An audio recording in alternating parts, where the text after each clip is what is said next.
예수께서 다시 비유로 대답하여 이르시되 천국은 마치 자기 아들을 위하여 혼인잔치를 베푼 어떤 임금과 같으니 그 종들을 보내어 그 청한 사람들을 혼인잔치에 오라 하였더니 오기를 싫어하거늘 다시 다른 종들을 보내며 이르되 청한 사람들에게 이르기를 내가 오찬을 준비하되 나의 소와 살진 짐승을 잡고 모든 것을 갖추었으니 혼인잔치에 오소서 하라 하였더니 그들이 돌아보지도 않고 한 사람은 자기 밭으로 한 사람은 자기 사업하러 가고 그 남은 자들은 종들을 잡아 모욕하고 죽이니 임금이 노하여 군대를 보내어 그 살인한 자들을 진멸하고 그 동네를 불사르고 이에 종들에게 이르되 혼인잔치는 준비되었으나 청한 사람들은 합당하지 아니하니 내 거리 길에 가서 사람을 만나는 대로 혼인잔치에 청하여 오라 한대 종들이 길에 나가 악한 자나 선한 자나 만나는 대로 모두 데려오니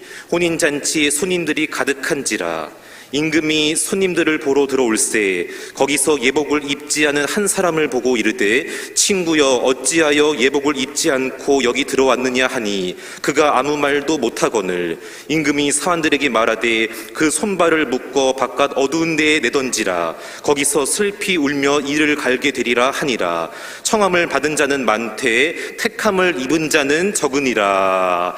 아멘. 사람은 자기가 입는 옷을 통해서 자기의 신분이나 직업을 나타내기도 합니다. 의사는 하얀 가운을 입게 되고요. 경찰관은 경찰 간복을, 소방서는 소방관 옷을 입게 됩니다. 군인은 군복을 입게 되고요. 회사마다 자기 나름대로 소속감을 주기 위해서 거기 회사복을 입게 됩니다. 그래서 이제 법관이, 재판장이 법관으로서 이렇게 심판하게 될 때에 내가 재판관이다 하는 걸 나타내기 위해서 법복을 입게 됩니다. 만약에 거린이 양복을 입고 구걸을 한다면 누가 주겠습니까? 구걸한 사람 구걸한 옷을 입어야 구걸을 받게 되고요. 신사는 신사복을 입고 나서 자기를 해야 됩니다. 아담과 하와가 범죄함으로 말미암아 나뭇잎으로 자기의 부끄러움을 가리기 시작한 이후부터 이 의복이라고 하는 것은 우리 사람들에게서 가장 중요한 도구가 되었습니다. 단순히 자기 몸을 보호하기 위한 차원을 뛰어넘어서 신분을 나타내는 것으로 사용되기도 하고요. 또 자신의 미모를 드러내거나 자기 과시용으로 의복을 입을 때가 있습니다. 그래서 많은 사람들이 명품 옷을 입고 한 것이 바로 자기의 과시욕이라든가 신분을 또 자기의 물질을 드러내기 위한 가정입니다. 근데 무엇보다도 환경과 조건에 맞게끔 옷을 입는 게 참 중요합니다. 예를 들어서 결혼식 있는 집에 반바지처럼 슬리퍼를 찍찍 끌고 간다면 그 결혼식을 어렵게 만드는 겁니다. 또 소풍 가는 사람이 양복을 입고 간다면 소풍을 즐길 수 없을 겁니다. 그래서 우리 옷은 환경이나 조건에 맞는 그 옷을 입어야 된다는 겁니다. 우리가 교회 나올 때 좋은 옷을 갈아입고 정장하는 이유가 무엇입니까? 전능하신 하나님 앞에 예배드리기 위해서 나온 성도의 모습이기 때문에 정장하고 대름 좋은 옷 입고 나온다는 거예요. 오늘 본문에 보게 되면 자기 자리에 맞지 않는 예복을 입지 않으므로 불행을 겪었던 한 사람의 이야기가 나오게 됩니다. 오늘 본문은 예수님께서 천국에 대한 비유의 말씀을 하시는데 어떤 왕이 자기 아들을 결혼하면서 거창한 혼인잔치를 준비했습니다. 그리고 혼인잔치에 이렇게 청함을 줘서 초청장을 보냈습니다. 우리나라는 이렇게 초청장 문화가 아닙니다. 결혼식이 있다, 어떤 잔치가 있으면 누구나 다 와서 먹고 즐기지만은 우리 가까이 있는 일본만 해도 초청장을 줘야만 온답니다. 결혼식을 하는데 신랑 신부가 초청장을 보내야 되든지 신랑 신부의 부모가 초청장을 보내면 그걸 가지고 있는 사람이 결혼식에 참석하는 거지 아무나 오는 것도 아닙니다. 이스라엘도 마찬가지입니다. 결혼식을 하게 되면 초청장을 보내게 됩니다. 그러니까 초청장을 받은 사람만 오게 되는데 반드시 예복을 입는데 누가 예복을 준비하냐면 결혼식을 준비하는 그 집에서 예복을 준비해가지고 같이 그 예복을 입고 그 잔치를 즐거워하는 것이 이스라엘 문화였습니다. 근데 오늘 본문의 말씀은 중요한 문제가 생겼습니다. 왕이 초청장을 보는데 한결같이 참석지 못하겠다는 겁니다. 어떤 사람은 내가 밭에 나가서 농사 지어야 되겠다, 사업하기 때문에 내가 사업자 가서 만나야 되겠다, 그렇게 오질 않는 겁니다. 어떤 사람들은 보낸 종들을 핍박하고요, 심지어 죽이기까지 했습니다. 왕이 자기 아들의 왕자의 결혼식이 있는데 초청장을 보냈는데도 불구하고 오지 않겠다 하고 심지어 종까지 때리고 죽이니까 왕이 군사를 이끌고 와서 그 사람들을 다 죽이고 그 말을 불태워 버렸습니다.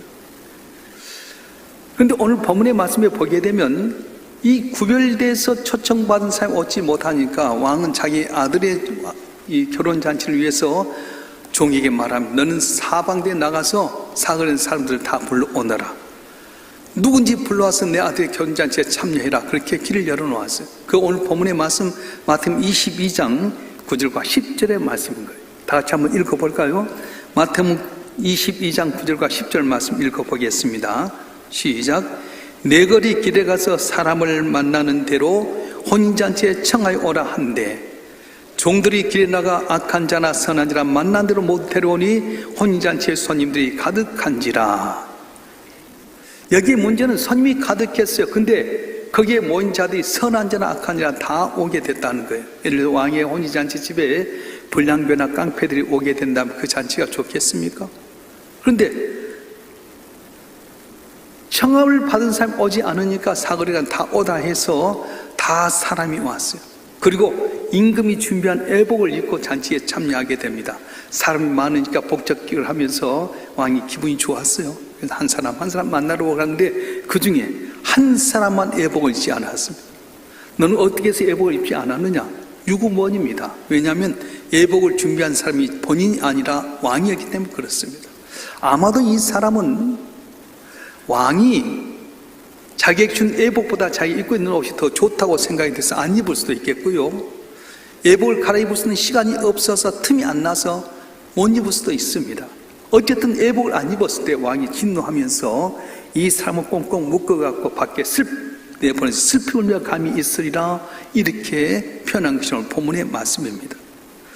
오늘 본문의 말씀을 마태복음 21장 33절 이하에 나오는 악한 농부 비유와 접목에서 보면 쉽게 이해할 수 있습니다. 여기서 임금은 누굽니까? 하나님이십니다. 잔치는 무엇입니까? 천국잔치입니다. 종은 선지자이고요. 여기에 다 청함받은 사람들은 이스라엘 백성들이었어요. 그런데 이스라엘 백성들을 택하셔서 그들에게 복을 주를 원했지만 이스라엘 백성들은 스스로 하나님의 섬이라 칭하면서도 말씀에 순종하지 않습니다. 너희가 내 잔치자리 와라 구원하라 천국 힘이 되라 하는데도 불구하고 돈 벌어야 되겠습니다. 밭에 나가서 일을 해야 되겠습니다. 심지어는 보냈던 선지자를 핍박하고 죽이기까지 했습니다. 여기서 이스라엘 백성들이 하나님의 초청을 거절하는 영적인 내용을 한번 진단할 필요가 있는데 왜 왕이 초청한 것을 그들은 거절했습니까? 먼저는 하나님의 초청을 귀한 것으로 여기지 않았다는 거예요. 그 당시 임금의 초청은 아무나 한 것 아닙니다. 존귀한 자, 정말 인정받는 사람만 초청하게 되는데 이 이스라엘 백성들은 하나님의 초청을 거절했어요.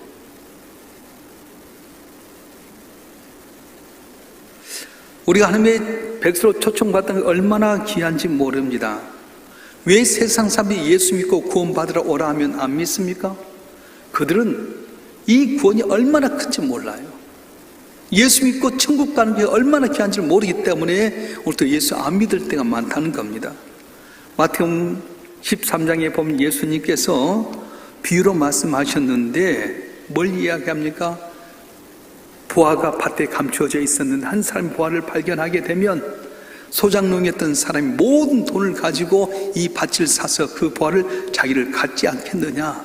천국은 이와 같은 것이다. 세상에 그 좋은 것 갖고도 누릴 수 없는 것이 바로 천국인데 내가 너희를 천국에 초청하려고 했는데 너희가 오지 않았다. 예복을 입지 않았다 말씀하신 거예요. 중국 북송의 정치였던 사마광이라고 한 분이 어렸을 때 있었던 이야기입니다. 제가 어렸을 때도 물 항아리가 아주 제 키만한 큰 항아리 있었는데 옛날에 물이 귀하기 때문에 중국에서는 사람 키만한 큰 항아리를 가지고 물을 받아서 쓰곤 했습니다. 그런데 개구장인 한 어린애가 거기 올라갔다가 그냥 풍덩 빠져버렸어요. 물에 꼬르륵 들어갔다 올라갔다 하는데 사람들이 옆에서 보면서 난립니다. 아이고 어떻게 하지? 왜냐하면 이 항아리가 너무 비싼 거거든요. 이 항아리에서 들어가 올라가서 이 애를 꺼내려니 꺼낼 길이 없어. 애는 계속 물을 먹고 꼴깍꼴깍 하고 있는데 아무도 건질 수 있는 힘이 없습니다. 그때 이 사마강이라는 어린애가 옆에 돌을 가져다가 항아리, 비싼 항아리 밑을 착 떼버렸어. 와장창 하는 순간에 다 물이 칼칼칼 쏟아지면서 어린애가 살아났습니다. 여러분, 모두가 항아리가 비싼 것만 생각했지 어린애 죽는 것 구원에 대해서는 생각지 못했어요. 그런데 이 사마강이라는 어린애는 돌을 가지고 생명을 구하기 위해서 이 항아리를 깨뜨렸습니다. 그렇습니다. 우리의 사고의 틀이 깨져야 됩니다. 뭘 먹을까, 뭘 마실까, 뭘 입을까, 이것도 중요하지만 그것보다 더 중요한 게 뭐냐면 바로 영원한 구원, 천국 가는 것인데 이걸 모르다 보니까 많은 사람들이 오늘 또 밭으로 나가서 일하고 사업하려고 나가서 사람 만나게 되고 이 초청을 거절할 때가 많다는 거예요. 사랑하는 성도 여러분, 돈 있다고 천국 가는 것 아닙니다. 권력 있다고 하나님의 자녀된 것 아닙니다. 예수의 보혈로 말미암아서 하나님의 자녀되게 되는데 오늘도 저 여러분 한 분 한 분이 주의 초청에 맞서 예수 믿고 천국 가는 복된 삶을 귀하게 여기는 여러분 되길 주님 축원합니다. 할렐루야. 두 번째는 왜 유대인들이 이 이스라엘 백성들이 왕의 초청을 거절했냐? 하나님의 초청을 왜 거절했냐? 그것은 천국보다 현실을 더 귀하게 여겼기 때문에 그렇습니다. 왕의 초청자를 거절한 이유가 무엇입니까? 한 사람 밭으로 가고 한 사람 자기 사업하고 있다고 그런 거예요. 물론 지금 임금의 초청잔치에 밭을 빨리 해결할 그 문제도 급한 것도 있습니다. 사람 만나서 사업에 거래해야 되니까 물론 거기 갈 수 있습니다. 근데 더 중요한 게 뭐냐면 임금의 초청은 단 한 번으로 끝난 거예요. 이 왕자의 결혼식이 항상 있는 것 아닙니다. 오늘 이 시간에 결혼식에 해야 될 텐데 그런데 바쁘다고 농사 짓다고 가버리거나 사업한다고 떠나버리면 왕의 잔치에 참여하지 못하게 된다는 겁니다. 마찬가지입니다. 저와 여러분 한 분 한 분이 오늘 또 집에 초청을 받았는데 어떻게 하십니까? 그래서 밭을 사거나 또는 사업하는 것보다 더 중요한 게 뭐냐면 왕의 초청자지 오는 이걸 바로 우선순위의 일이라고 하는 겁니다. 일의 우선순위. 자, 한번 물어보겠습니다. 우리가 꼭 가다 보면 꼭 두 가지 겹칠 때가 많아요. 애들도 결혼 대상자가 없다가 막 놀이 갖고 결혼을 시키려고 하면 이상하게 배우자가 막 여러 번 겹치잖아요. 사업을 할 때도요, 또 뭐 하려면 꼭 길이 여러 가지가 생기는 것처럼 선택의 기로상이 있어요. 그럼 어떤 것 선택하시겠습니까? 주님께서 내게 요구하시는 귀한 자리에 오겠습니까? 아니면 세상에 나가서 사업하고 거리하고 사람 만나야 되겠습니까? 오늘 예배를 통해서 보면 오늘 이 예배는 여러분이 하나님께 초청한 자리입니다. 근데 이 자리에 나올 때 아이고 나는 오늘 사업해야 돼서 내가 아는 거리제 사장 골프클럽 가야 돼. 그래서 안 나오겠습니까? 아니면 이 자리에 나오겠습니까? 극단적인 의견인지 모르지만 하나님이 풀어주셔야지 사람 마음이 녹아지는 거지 사람 만난다고 다 된 것 아니에요. 우리가 에스더서에 보게 되면 이 하만이라고 하는 사람이 페르시아의 총리가 됐습니다. 성에 올 때마다 문지기였던 유대 사람 모르드게를 이렇게 만나게 돼 절을 하지 않는 거예요. 다 내게 절하는데 저 녀석만 왜 안 하지? 보니까 자기 선제 온수였던 유대인이었어요. 이 하만 누구냐면 아말렉의 후손인 왕인 아각이라고 하는 왕의 후손입니다. 그걸 진멸하라 했는데 사울한테 살려주었어요. 그랬더니 그 후손이 나중에 페르시아에서 총리가 됐는데 자기에게 절하지 않는 이 하만을 보면서 이 모르드게 보면서 유대를 완전히 멸절시켜야 되겠다. 그래서 왕에게 뇌물을 주면서 12월 13일 날 이 유대인들 다 멸절하게끔 그렇게 방을 붙였어요. 이제 기간은 11개월, 12개월밖에 남지 않았습니다. 모르드게가 그때 왕후가 되었던 에스더에게 찾아갑니다. 지금 우리 민족이 죽게 되었다. 네가 왕후가 된 게 이때가 이함이 아니냐? 너 가서 왕에게 좀 도와달라 해라. 오라버니 왕이 부르기 전에 먼저 가면 암살하러 온 것처럼 다 죽입니다. 나도 왕이 부른 지 한 달이 넘었습니다. 못합니다. 네가 안 하면 우리 민족은 어떤 방법도 하나님이 살리시면 네 집은 망하게 될 것이다. 왕후가 된 건 이 때문이 아니냐? 너 알아서 해라. 그랬더니 이야기하는 겁니다. 오라버니, 나를 위해서 우리 온 유대 민족이 전국 저쪽으로 해서 3일 동안 먹지도 말고 마시도 말게 하십시오. 나도 그렇게 하겠습니다. 생각해 보십시오. 왕이 한 달 동안 안 불렀어요. 왕의 마음을 녹이려면 얼굴도 예쁘게 화장하고 립도 진하게 바르고 없던 속눈썹도 붙이고 머리에다 딱 안간도 쓰고 화려하게 해야 될 거 아니에요? 인간의 방법이 해결되지 않습니다. 우리 하나님께 눈물로 기도하고 3일 동안 금식하면서 먹지도 않고 그게 왕에게 나가는 온 민족이 그랬습니다. 그런데 아하수에르 왕이 한 달 동안 보지 못했던 이 에스더를 보면서 너무 마음에 감동이 되고 그 모를 내밀어서 역전의 기회가 됐습니다. 여러분, 사업도 마찬가지입니다. 내가 그 사람 만나서 골프 치고요, 2차, 3차 술 마시고요, 그분 기분 좋게 했다고 되는 겁니까? 이번 국회의원 공천 받을 때도 뭐 내가 잘하니까 되는 겁니까? 다 그것 아니에요. 하나님께 감동 주셔야 되는 거지. 공천 받았다고 국회의원 된 것도 아니고요, 대통령 됐다고 행복한 건 아니에요.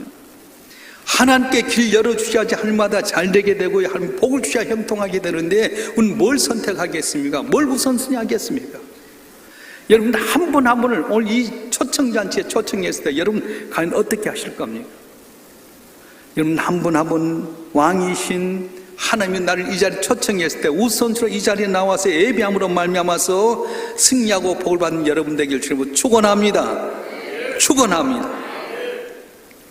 이스라엘 백성들의 영적인 상태가 어땠냐면 하나님이 보냈던 선지자를 죽였어요. 결혼식에 가지 못하는 것도 불충한 것이지만 보냈던 종들을 때리고 죽였습니다. 어쩌면 이 사람들은 왕에 대한 좋은 감정이 없었던 것 같아요. 아, 내가 지금 사업해야 될 텐데, 농사 지어야 될 텐데 이렇게 부른 건 나를 괴롭게 하는 거 아닌가? 그렇게 생각할지 모르겠어요.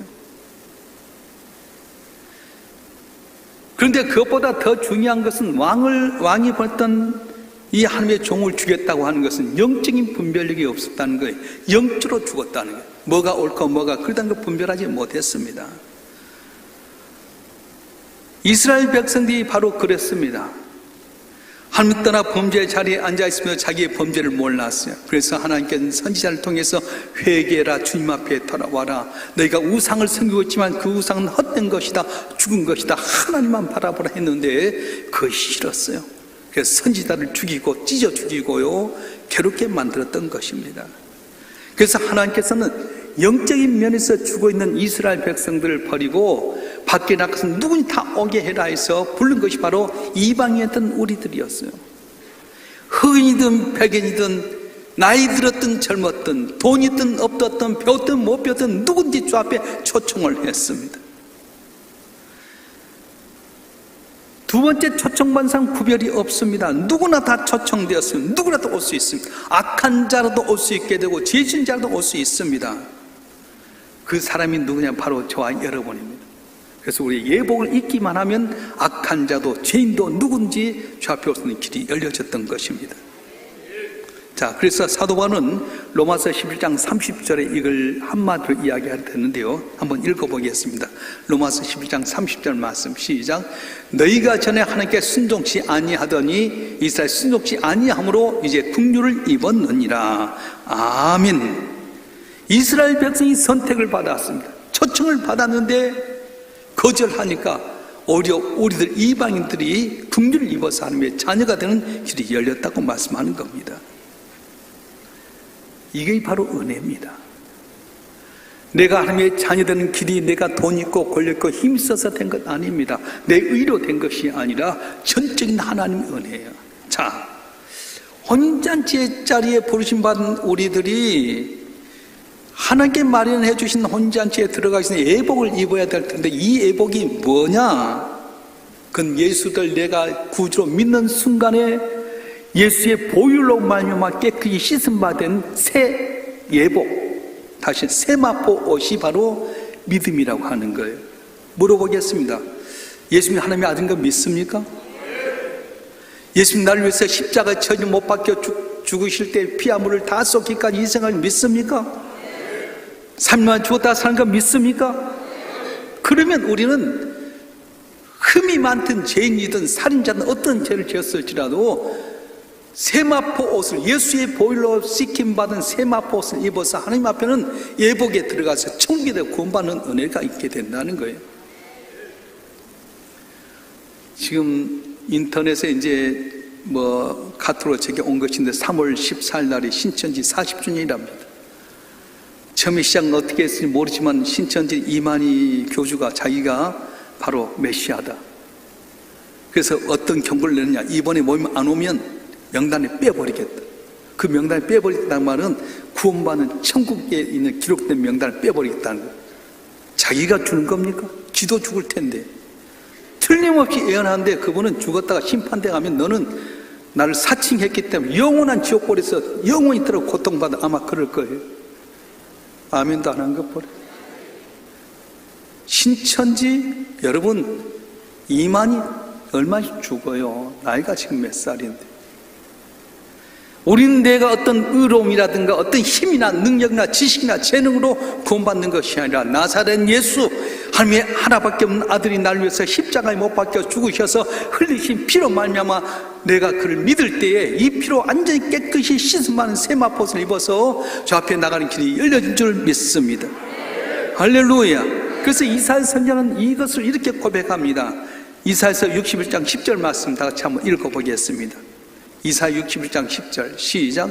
내가 여호와로 말미암아 크게 기뻐하며 내 영혼 나의 하나님으로 말미암아 즐거워하리니 이는 그가 구원의 옷을 내게 입히시며 공의의 겉옷을 내게 더하심이 신랑이 사모를 쓰며 신부가 자기 보석으로 단장을 갖게 하셨습니다. 아멘. 그가 구원의 옷을 내게 입히시며 공의의 겉옷을 내게 더하심이 신랑이 사모를 쓰며 신부가 자기 보석을 단장하게 하셨더라. 자기의 더러운 옷을 다 벗기시고 구원의 옷을 입혀주셨음을 말하면서 기뻐하고 있다는 거예요. 우리가 입고 있는 옷은 다 더러운 옷입니다. 세탁소에서 드라이해서 온 것 같고 명품 옷을 입어서 깨끗한 것 같지만 하나님 입장에 보면 다 더러운 옷이에요. 왜냐? 죄악에 있는 옷이잖아요. 죄악된 세상에 살아가는 주 예수의 보혈이 아니라 내 인간의 의로움을 살아가는 다 죄악 가운데서 거기라는 거예요. 성인 군자라고 남보다 선행을 많이 했다고 도덕적으로 군자같이 살았다고 내가 더 어렵습니까? 그렇지 않습니다. 하나님 볼 때는 걸레는 다 걸레야.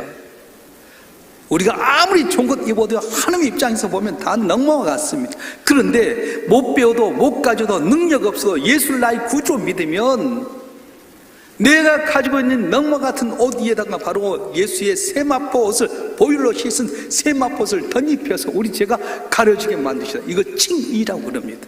죄가 없는 것 아닙니다. 죄가 있긴 있어도 예수의 보혈로 말미암아서 나를 완전히 가려버린 거예요. 죄가 없게끔 만드셨다는 거예요. 할렐루야. 근데 세상 사람들은 어떻습니까? 내가 선행을 많이 하면 구원 얻는다. 착한 일 하면 내가 천국 갈 수 있다. 내가 남에게 더 많은 선을 베풀면 구원 얻는다. 그렇게 말할 때가 있어요. 여러분, 그렇지 않습니다. 아무리 도덕적 깨끗해도 하나님 보시기에 부족한 거예요. 인간인 노력에서는 한계가 있습니다.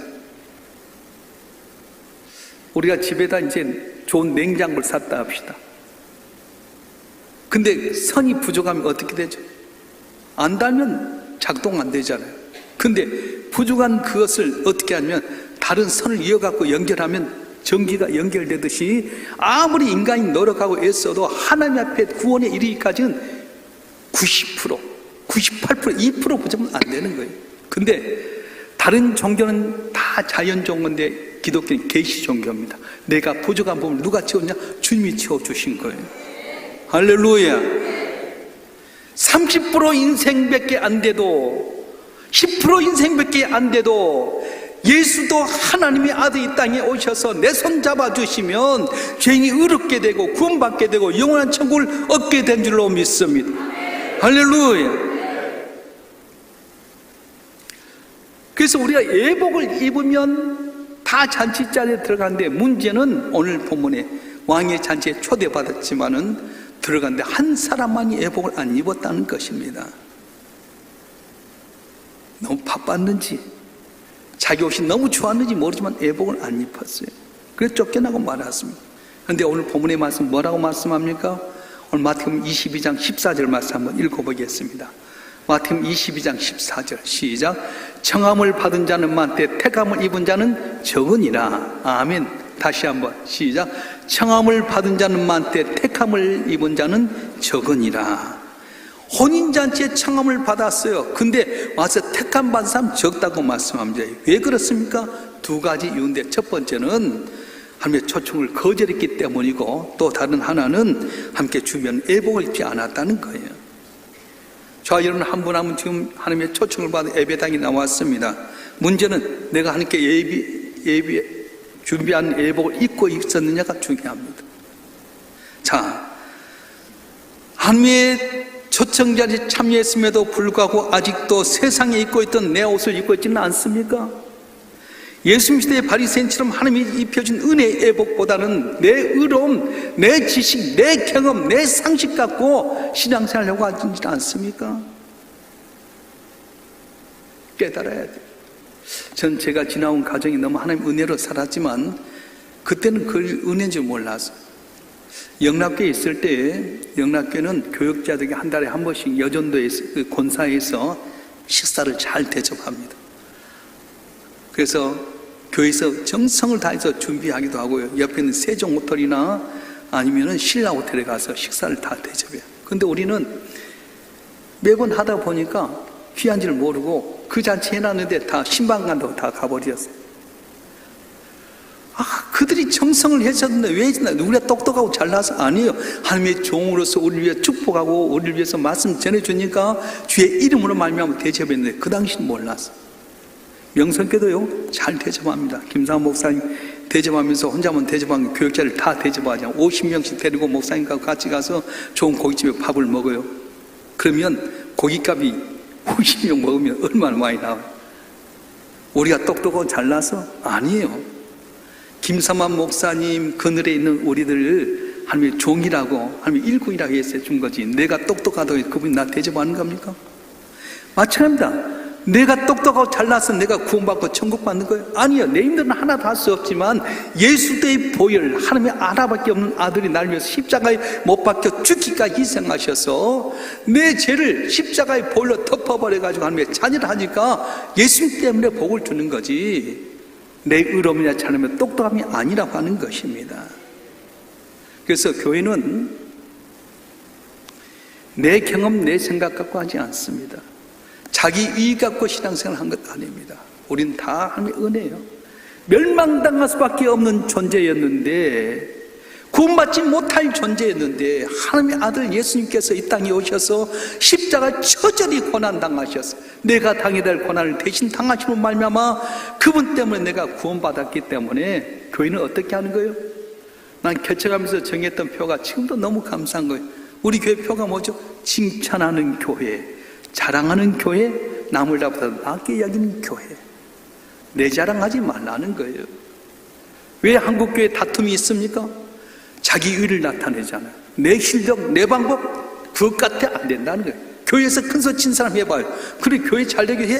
그럼 당신 사업, 당신 직장, 당신 애들 한번 키워봐. 내 일도, 내 자식도, 내 사업도 못하면서 교회를 함부로 하는 것도 아니에요. 교회는 뭘로 하냐? 은혜로 하는 거예요. 나는 없어지고 주님 나타나면 주께서 복을 줄 줄 믿습니다. 나는 아무것도 아닙니다. 죽을 수밖에 없는 존재였습니다. 그런데 주님께서 나를 위해서 고난당하셔서 난 단지 예수 이름을 믿고 나갈 뿐인데 주께서 내게 복을 주셨습니다. 자랑하는 것이 바로 교회라고 하는 거예요. 오늘 성상민 안수집사 오셔서 저한테 이야기하는데 은혜라는 겁니다. 4cm짜리 혹이 있으면 다 이건 3기 정도 돼가지고요, 퍼져버리면 사기 끝나는 거예요. 딱 열었더니 전이가 안 된 거 있잖아. 대장 20cm 잘랐대요.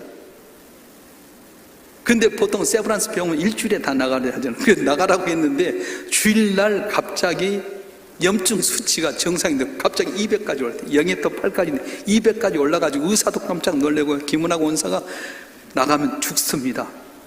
더 있어요.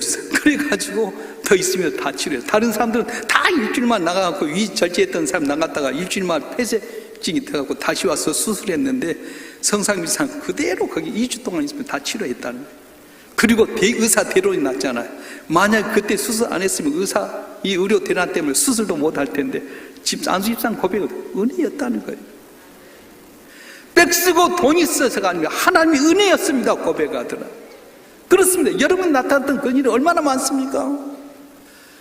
끝난 줄 알았는데 끝난 것이 아니에요. 예수를 믿으면, 십자가의 벌을 믿으면, 전능하신 하나님이 그 아들 나에게 주기까지 사랑하신 주님이 그 아들과 좋은 걸 믿는다고 한다면, 오늘도 주님께 그 아들 예수 때문에 내게 길을 열어주시고 담을 넘게 하시고 복을 주는 은혜가 있어질 줄 믿습니다. 그래서 이 사순절을 맞이하면서 예수님의 십자가의 벌로 말미암아 내가 구원받고 하나님의 자녀가 되고 영원한 천국을 얻었음을 깨닫고 기뻐하십시오. 감사하십시오. 없는 것 때문에 염려하지 말아요.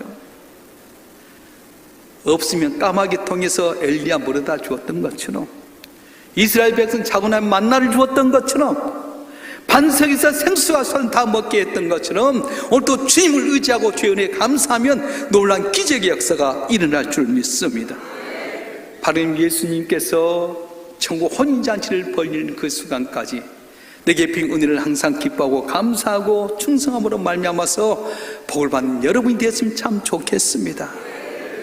그러니까 놀라운 하나님의 은혜가 있기를 주님으로 축원합니다. 축원합니다. 기도하겠습니다.